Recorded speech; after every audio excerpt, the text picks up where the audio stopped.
Good morning, world historians. It's Dr. Smith here again. Just here to welcome you to Module 2, Forces of Change 1500 to 1750. Now, what you might ask is particular about the period 1500 to 1750 that merits the idea of forces of change. After all, compared to the previous 500 years, I think you could argue that our own period, our own generation of artificial intelligence, increased globalization and networking, social change is probably unparalleled in human history. But I would like to take a step back and look at the long picture, if you like, of human history.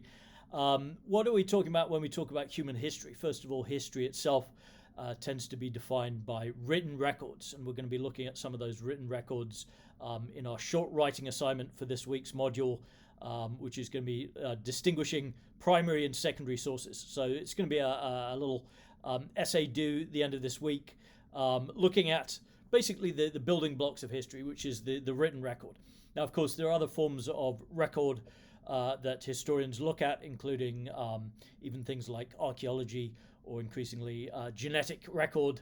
If we're thinking about human history or prehistory, we could say the human species, at least according to evolutionary theory, has probably been around in its modern form for roughly 250,000 years tops. And now that depends exactly what we mean by modern human beings. But for the sake of argument, we can say that humans have been around for around 250,000 years. Now, that might seem like a long time to us, and certainly in the span of our generation, that's a long time. But in terms of the life on our planet, we're talking here about a planet which has been around for planet Earth at least 4 billion years, of which the last 2 billion have been populated or inhabited by various forms of increasingly complicated life, of which we are perhaps the apex in terms of evolution, although quite what artificial intelligence is going to mean for the future is beyond my scope of knowledge. But I will say that the idea that every generation experiences rapid change, even bewildering change, is something that is really indicative of the modern world. And so what we're going to be talking about today is the origins of the modern world, not human history as a whole. Even those 200,000 years of human prehistory are really a drop in the ocean of time.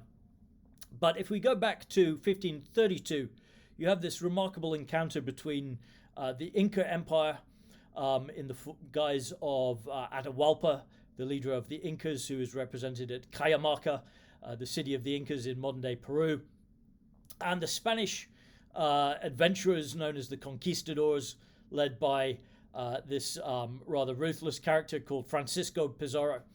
And at this single encounter, you have an army of literally thousands of Inca warriors, perhaps as many as 80,000 in 1532, who are defeated on the field of battle by a force of less than 200 Spanish soldiers armed with the latest equipment in terms of guns, germs, and steel. And so for a discussion board this week, I want us to read a chapter by Jared Diamond called Collision at Cajamarca, which is talking about the advantages of guns, germs, and steel that were introduced into the New World by the conquering conquistadors. The term conquistadors literally means conquerors. And how was it possible, even though the Incas had a reputation as brave warriors, they had built one of the most powerful, if not the most powerful, empire in pre-Columbian America, and yet they were overturned, if you like, by this almost insignificant force of Spanish colonialists in the 16th century. Now, of course, that sort of equation of numbers, where we're talking about thousands versus hundreds, there's a lot more going on that meets the eye. This wasn't what we would call a sort of symmetrical opposition of forces. This was something much more complicated. But I want us to read a chapter from Jared Diamond's Pulitzer Prize-winning book, Guns, Germs, and Steel. If you hadn't already watched the video from last week, that's the chapter on conquest, Guns, Germs, and Steel, that was adapted into a video as part of the National Geographic documentary series. So if you can read those and watch that source, and then answer the questions on the discussion board.